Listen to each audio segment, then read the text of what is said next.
Hello, my name is Nikki. And my name is Andrea. And welcome to this week's episode of what it means to become a middle school educator. This week, we will discuss two essential questions which focus on pedagogical approaches and the impact of self, which can create democratic, authentic, and transformative learning spaces. Our first question is, what is the impact of self on pedagogical approaches and teaching philosophy? Well, I know that Palmer states a good quote saying that not all good teachers share the same techniques, but all good teachers share one trait: a strong sense of personal identity infuses their work. Good teaching cannot be reduced to technique. Good teaching comes from the identity and integrity of the teacher. I also know that in class we talked about how we're always becoming better teachers. The content we discussed helped us develop our philosophies and understand the right approaches, but we realized that there's still so much more to learn and synthesize with our identities to continue improving.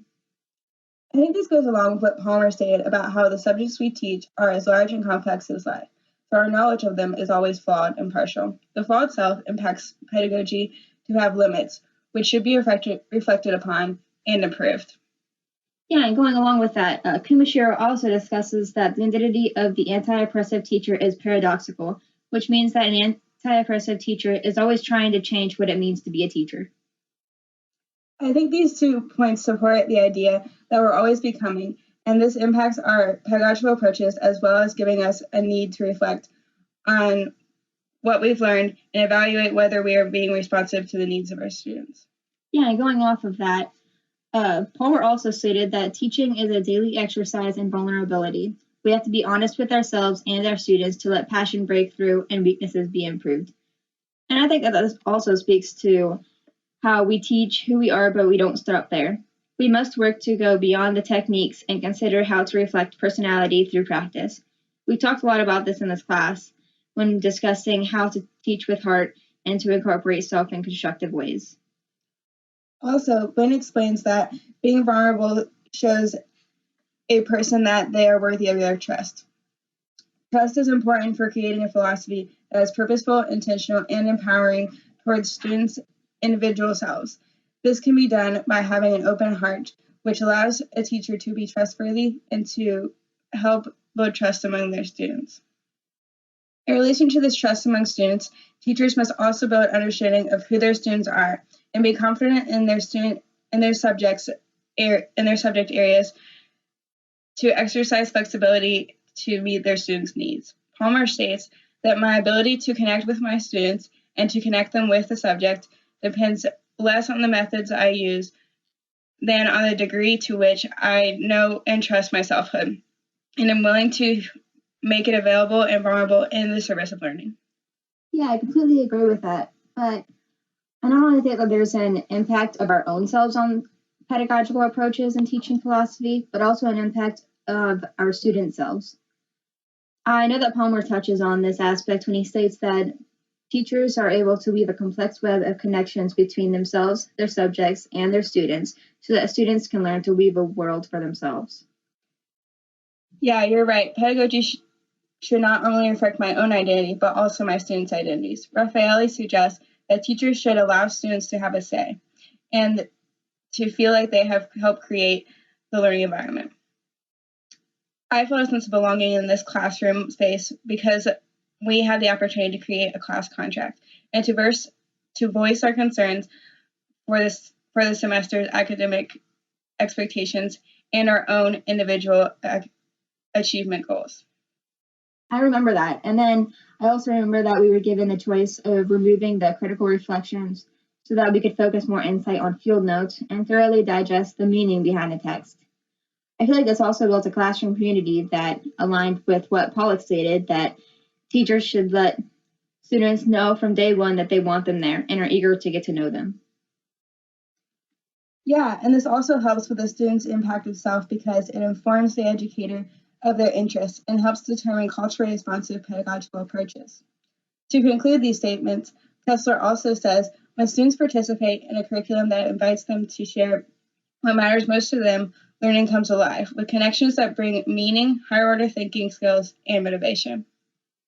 Yeah, I agree. And so I think that overall, from all of our statements that we've made, that we can say that the impact of self on pedagogical approaches and teaching philosophy is a combination of the teacher's identity and the student's identities, which work together to form a space that engages in academic content and causes growth among everyone in the classroom community.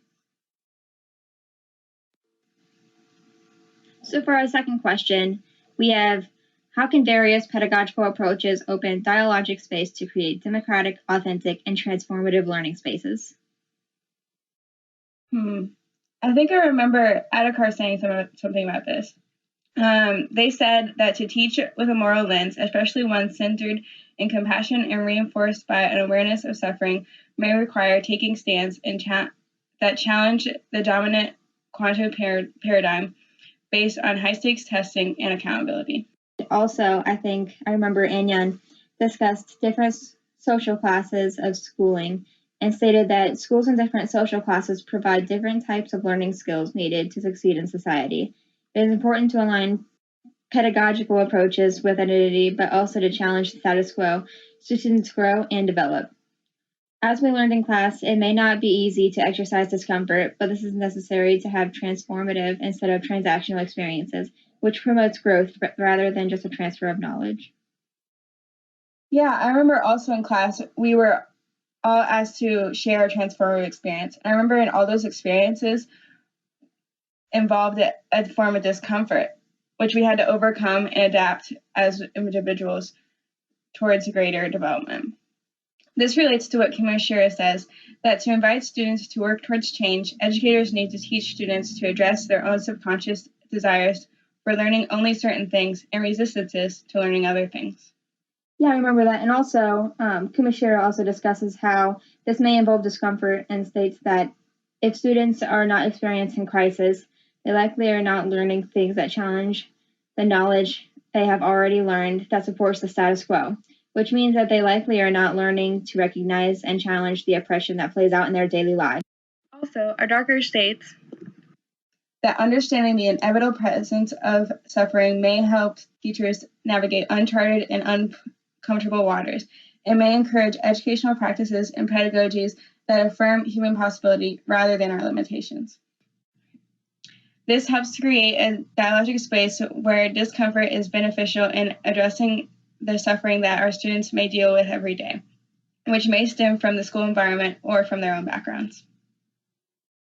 Yeah, and also in the past, we expressed suffering through writing a burden that weighed on our hearts on a piece of paper and crumpling it up to give our peers awareness of our struggles and to release them so that we could see that even though everyone has their own individual circumstances that affect them differently, we can still learn from each other and grow as a community, not letting it limit us. Also, I feel like when we learn about each other's sufferings, we can develop compassion for our peers' backgrounds, which they bring to the classroom community. According to Adhikar, establishing compassionate classrooms, those steeped in high expectations and caring community, can prepare students to be competent in effective and cognitive domains. To create these caring communities, it is important to give students a voice. Schultz says that in listening to our students, we have given them the power to be resources for our teaching decisions. Yeah, I think that this also creates a democratic space where everyone's perspective is recognized and incorporated into the instructional practice. And going back to our discussion with our first question, while involving students in planning, we also need to involve students in the implementation of our approaches. I remember that Adhikar says that facing the suffering of our students is an act that requires both courage and knowledge, an act of both heart and mind. Yeah, in class, I remember we as students had many opportunities to discuss and to listen as we considered the text and our own interpretations of the author's claims, to develop an understanding of how to authentically teach through technique and identity.